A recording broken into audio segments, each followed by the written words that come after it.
Bir окуяны айтайын. Бұл болгон окуя. Нарынға манасчы Тыныбек атабызга эстелик коюлуп калды. Эстеликти ачууга бир топ депутаттар, бир топ кызматкерлер баарыбыз чогулуп барып калдык.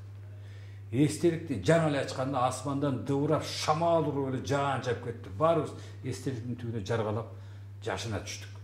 Бир эле байбиче ордунан жылбайт. Анан мен айтты, Каныбек, азыркы министр, билим берүү министри Каныбек Иманалиев. Агартка чурка байбичени жетелеп келчи, суу болуп кетти. Мына бир жерден орун берелик десе, Каныбек бар, анан көзүн алайтып кайрамага келип, ай сүкө. Ордунан жылбай койду байбиче. Bu эстелик менин кайнатам жанына барып отурсам далымды салып калат экенин деп жамгырдын астында суу болуп отура берди. Көрсө, Актан абасынын байбичеси Тыныбек Манасчынын келини экен. Мен кайнатама далымды салып отура албайм деп, баарыбыз корголоп жашынып отурсак, ал киши ошо шүмүрөп суу болуп ошону карап отурду. Мен бир постторумда ушуну белгилеп жазып кеттим. Мына нарк деген каякта жатат.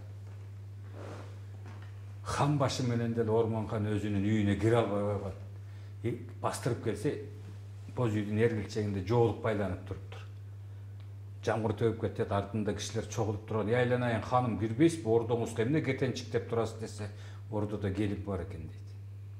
Бир кезде эргилчек түрүлүп, ичинен келин чыгып жүгүнүп, хан ата келиңиз, ордоңуз даяр дегенде садак болоюн бар боло койду, анан ордого кирип атат. Караса кан чыккан, кармаса жан чыккан карды Ормон хан дагы бир келинден ийменип өргөсүнө кире албай.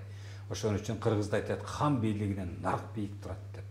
Наркка хансыңбы, бексиңби, наркка баш ийген, салтка баш ийген, аздектеген, туу туткан баатырларыбыз өздөрү жол көрсөткөн ушугачы. Мына бул ушундай улуулуктарды бүгүн айтып турушубуз керек.